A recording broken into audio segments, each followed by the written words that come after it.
राम नाम के आलसी भोजन के होशियार, तुलसी ऐसे जीव को बार बार धिक्कार। तुलसीदास जी कहते हैं कि प्राणी अपने आप में मदमस्त होता है जब वह भोजन करता है। भोजन करने के बाद वह अहंकार के वशीभूत हो जाता है कि मैंने अपनी मेहनत से और अपने भाग्य का भोजन किया है, किंतु भूल जाता है उस राम को जिनकी कृपा से आज हमको भोजन ग्रहण करने को मिला है। उसको यदि कहा जाए कि भगवान का सुमिरन कर लो तो वो मना कर देता है। इसलिए कहते हैं तुलसीदास जी की राम नाम की आलसी और भोजन के होशियार, तुलसी ऐसे जीव को बार बार धिक्कार। आप सभी भक्तों को माधव रामानुज शास्त्री का जय श्री कृष्णा, जय माधवाशीष, जय श्री राम। 9वें भाग में आपने श्रवण किया किस प्रकार से माता जानकी का संदेश श्री रामचंद्र जी को सुनाया है। श्री रामचंद्र जी ने कपिपति को बुलाया, अर्थात वानरों के राजा सुग्रीव को आज्ञा दी है कि हे मित्र, अब तैयारी करो, अब हमें युद्ध की तैयारी करना है, रावण का संहार करके हमारी जानकी को छुड़ा कर लाना है।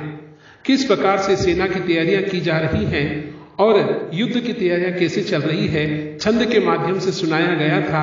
आइए उसको हिंदी अनुवाद के अनुसार श्रवण करने का प्रयास करते हैं। चीकर ही गजडोले मही गिरिलोल सागर खर भरे, मन हरस सब गंधर्व सुर मुनि, नाग किन्नर दुख टरे। दिशाओं के हाथी चिंघाड़ने लगे हैं, पृथ्वी डोलने लगी है, पर्वत चंचल हो गए हैं, कांपने लगे हैं। अभी तो श्री रामचंद्र जी ने मात्र आदेश ही दिया है और वह आदेश ही गर्जना बन गया है कि अब उस पापी दुराचारी रावण का उद्धार करने के लिए युद्ध की तैयारी की जाए। उस वीर रस को देख करके आज किस प्रकार से दिशाओं रूपी हाथी चिंघाड़ रहे हैं, माता पृथ्वी डोलने लगी है, पर्वत चंचल हो गए हैं, कांपने लगे हैं और समुद्र खलबला उठे हैं। गंधर्व, देवता, मुनि, नाग, किन्नर और अप्सराएं जो इंद्र की सभा के सदस्य हैं, वे सभी मन में हर्षित हो रहे हैं। हमारे अब दुख टलने वाले हैं। अनेकों करोड़ों भयानक वानर योद्धा कटकटा रहे हैं और करोड़ों की संख्या में दौड़ रहे हैं। प्रबल प्रताप कौशल नाथ श्री रामचंद्र जी की जय हो, ऐसा पुकार करते हुए वे सारे वानरों के झुंड बार बार आगे बढ़ रहे हैं। उदार परम श्रेष्ठ और महान सर्पराज शेषनाग जी उन सेना के बोझ को सह नहीं पाते, वे बार बार मोहित हो जाते हैं और घबराने लगते हैं और पुनः पुनः जब इधर उधर घबरा करके देखने लगते हैं तो मंदराचल पर्वत को जो अपनी पीठ पर आरूढ़ किया था कच्छप भगवान का रूप धारण करके, कच्छप ने उस कच्छप की पीठ के ऊपर शेषनाग जी अपने दांतों से बार बार जब रगड़ लगाने लगते हैं और पीठ को दांतों से पकड़ने का प्रयास करते हैं तो उन दांतों की रगड़ को देख करके मानो ऐसा आभास होता है कि जैसे शेषनाग स्वयं श्री रामचंद्र जी का चरित्र उस कच्छप की पीठ के ऊपर उकेर रहे हैं और लिखने का प्रयास कर रहे हैं। एहि विधि जाई कृपा निधि, उतरे सागर तीर, जह तह लागे खान फल, भालू विपुल कपिवीर। इस प्रकार कृपा निधान श्री रामचंद्र जी समुद्र तट पर जा उतरे। अनेकों रीछ वानर वीर जहां तहां फल खाने लगे हैं। उहाँ निशाचर रही शंका, जब ते जारी गयो कपिलंका, निज निज ग्रह सब करहि विचारा, नह निशिचर कुल केर बारा। वहां लंका में जब से हनुमान जी लंका को जलाकर गए तब से राक्षस भयभीत रहने लगे हैं। अनेक अपने अपने घरों में सब विचार करते हैं कि अब राक्षस कुल की रक्षा का कोई उपाय मुझे सूझता नहीं है, कौन हमारी रक्षा करेगा। जासु दूत बल बरनी जाए, तहि आए पुर कवन भलाई, दूती न सन सुनि पुर जन बानी, मंदोदरी अधिक कुलानी। जिनके दूत का बल वर्णन नहीं किया जा सकता, श्री रामचंद्र जी के दूत का, हनुमान का बल वर्णन नहीं किया जा सकता, तो उनके स्वयं आने पर हमारी भलाई कौन करेगा। हम लोगों की बड़ी बुरी दशा होने वाली है। राक्षसियां बार बार ये शब्द अपने पुत्रों को, अपने बच्चों को कह रही हैं। दूतियों से नगर निवासियों के वचन सुनकर मंदोदरी बहुत ही व्याकुल रहने लगी है। रहसी जोरी कर पति पग लागी, बोली वचन नीति रस पागी, कंत कर हरिसन परिहरहूं, मोर कहा अति हित ही अधरहूं। मंदोदरी कहती है, हाथ जोड़ करके चरणों में लिपट करके कहती है, नीति रस में पगी हुई वाणी से मंदोदरी बोली, हे प्रीतम, श्री हरि के से विरोध छोड़ दीजिए, मेरे कहने को अत्यंत ही हितकार समझकर हृदय में धारण कर लीजिए। समुझत जासु दूत कई करनी, श्रवहि गर्भ रजनी चर घरनी, तासु नारी निज सचिव बुलाई, पटवाऊं कंतज चाहूं बलाई। जिनके दूत की करनी का विचार करते ही, स्मरण आते ही राक्षसों की स्त्रियां गर्भ गिरा देती हैं। हे प्यारे स्वामी, यदि भला चाहते हो तो अपने मंत्री को बुलाकर उनके साथ उनकी स्त्री को भेज दीजिए, तभी हमारा उपकार होगा। तब कुल कमल विपिन दुखदाई, सीता सीत निसास आई, सुनहु नाथ सीता बिनु दीन, हितन तुम्हार शंभु अज कीने।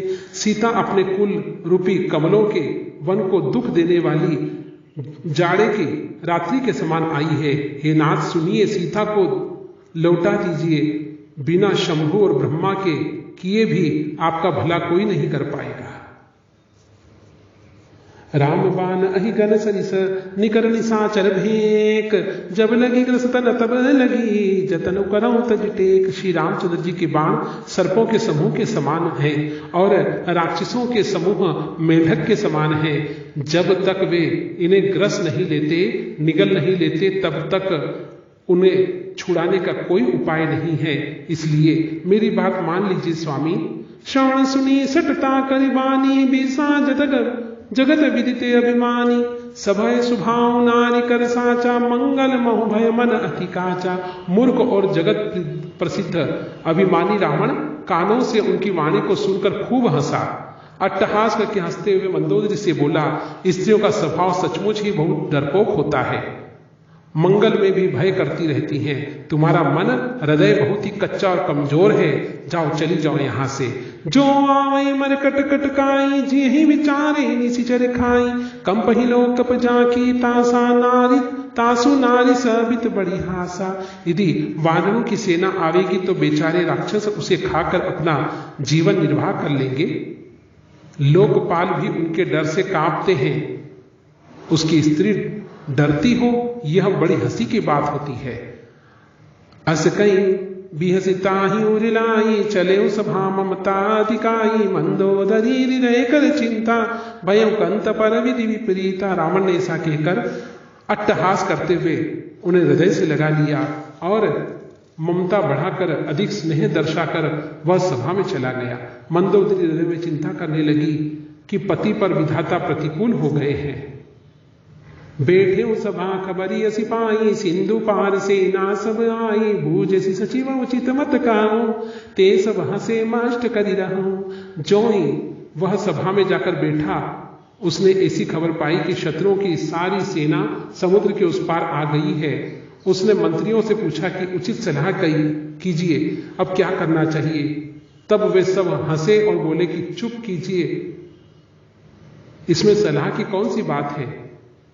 जीते सुरासुर तब सब नाही, नर बानर के ही लेखे माही। आपने देवताओं और राक्षसों को जीत लिया, तब तो कुछ श्रम और कुछ दुख हुआ नहीं, फिर मनुष्य और वानर किस गिनती में आ सकते हैं।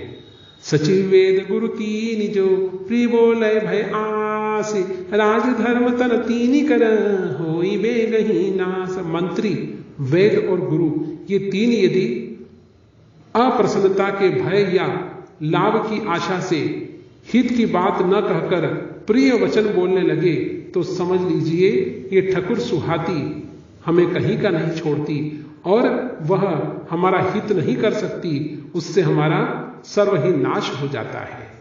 सोई रावण कहु बनी सहाई, अस्तुति करहि सुनाई सुनाई, अवसर जानी विभीषण आवा, भ्राता चरण सिंह सुतेहि नावा। रावण के लिए भी वही सहायता संयोग आप बनी है।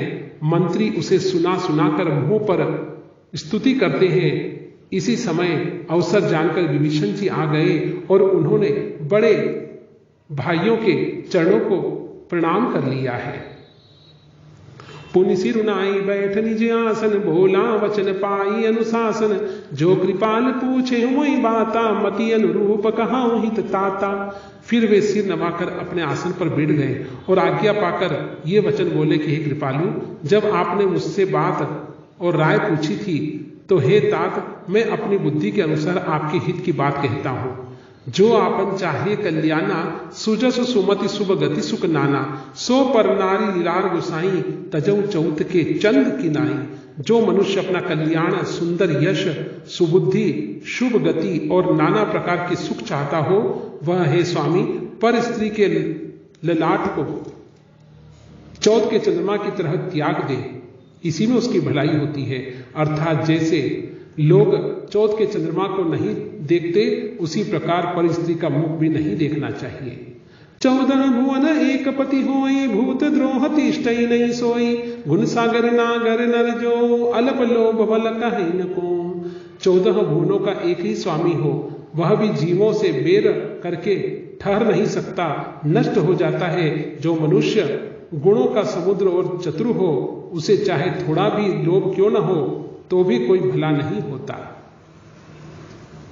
काम क्रोध मद लोभ सब, नाथ नरक के पंथ, सब परिहर रघुवीर ही, भजऊ बजई जय संत। हे भैया, आपने भले ही देवताओं पर विजय प्राप्त कर ली, किंतु ध्यान रखना, इस मृत्यु लोक में एक बार जिसका जन्म हुआ उसकी मृत्यु अटल है, तो मृत्यु आपकी भी होगी और मेरी भी होगी।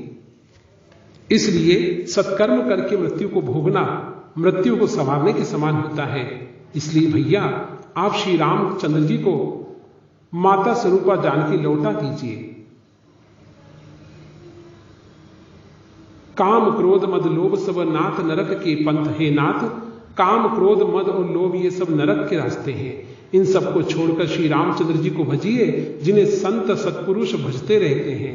तात राम नहीं नर भूपाला, भुवनेश्वर कालहु कर काला, ब्रह्म अनामय अज भगवंता, व्यापक अजित अनादि अनंता।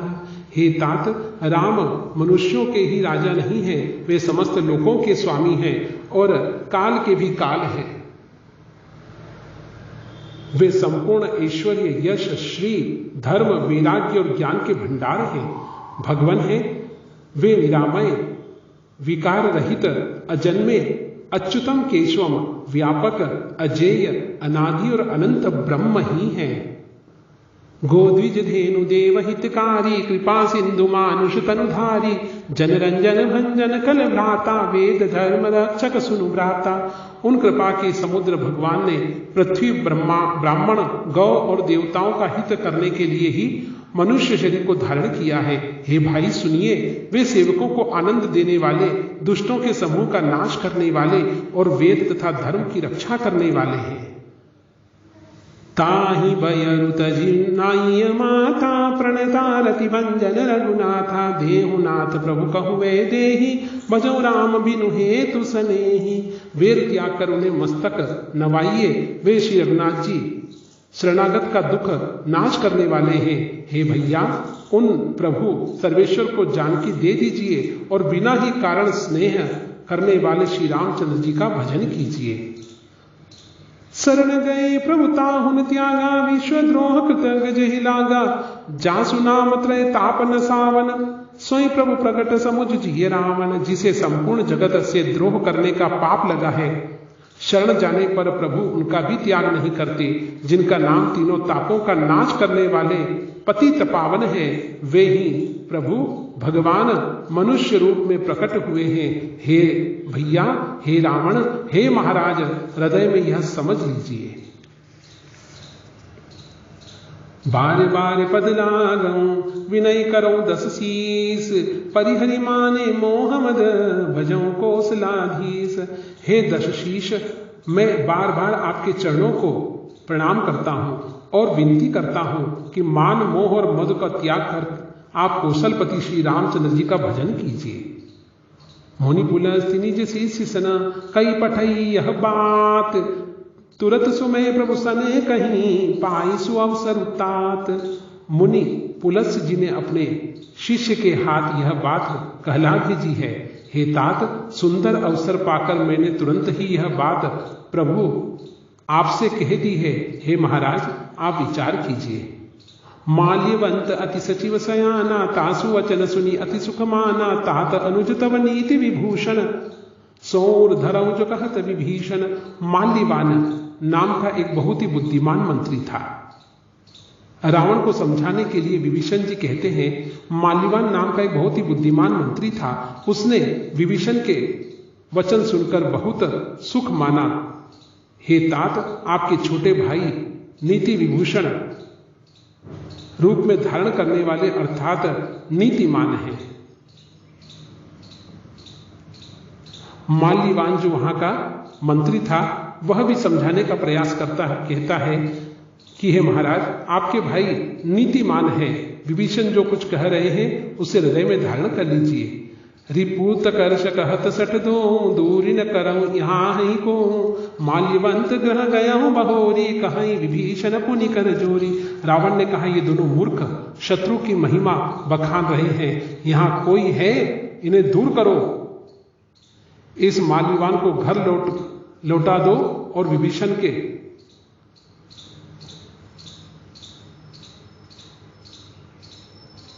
को प्रताड़ित कर दो। ऐसा सुनकर के माल्यवान घर लौट गया और विभीषण जी हाथ जोड़ करके फिर कहने लगे, सुमति कुमति सबके उर रहे, नाथ पुराण निगम से कहीं, जहां सुमति तह संपत्ति नाना, जहां कुमति तह विपति निदाना। हे नाथ, हे महाराज, रावण पुराण और वेद कहते हैं कि सद्बुद्धि, अच्छी बुद्धि और कुबुद्धि अर्थात खोटी बुद्धि सबके हृदय में रहती है। जहां बुद्धि सुबुद्धि हो जाए वहां नाना प्रकार की संपदाएं और सुख की स्थिति रहती है, और जहां बुद्धि कुबुद्धि हो जाए वहां परिणाम में विपत्ति और दुख ही रहती है। तब उर कुमति बसी विपरीता, हितन हित मानव रिपुप्रीता, काल राति निश्चर कुल केरी, तहि सीता पर प्रीति घनेरी। आपके हृदय में उल्टी बुद्धि आ गई है भैया, इसी से आप हित को अहित और शत्रु को मित्र मान रहे हैं। जो राक्षस कुल के लिए काल रात्रि के समान है, उन सीता पर आपकी बड़ी प्रीति हो रही है। तात चरण गई मांगऊं, राखहु मोर दुलार, सीता देहु राम कहूं, अहित न होई तुम्हार, लखन सिया राम जय जय राम।